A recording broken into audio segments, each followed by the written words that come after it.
Hello everyone, I'm Devin Scarborough in sales at Fred Anderson Toyota. Today we're going to be learning about how to use the crawl control on the 4Runner.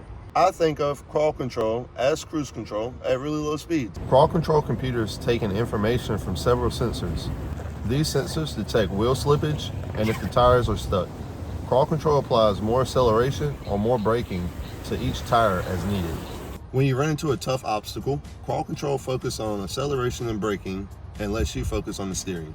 This is your crawl control, and this is your multi-terrain select. The crawl control has different speeds depending on your situation. You can go from low all the way up to high.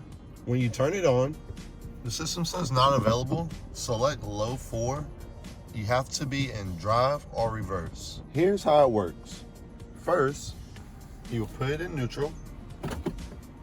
Then you will go to low. Then you will put it in drive. And you would turn your crawl control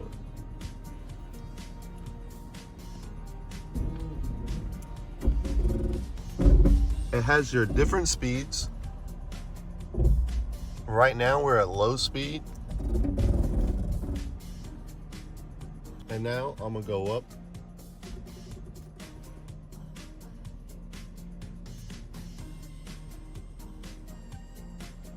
And we're gonna go up a speed.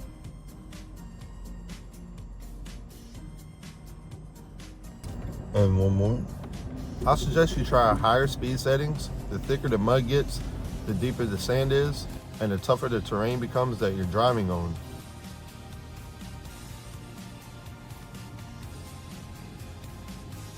And that's how you use your crawl control. Remember, crawl controls is for low speed. Anything over 15 miles per hour, it will not work. The system only works in drive or reverse. Thanks for watching, and let us know in the comments how you use your crawl control. Please subscribe to the channel.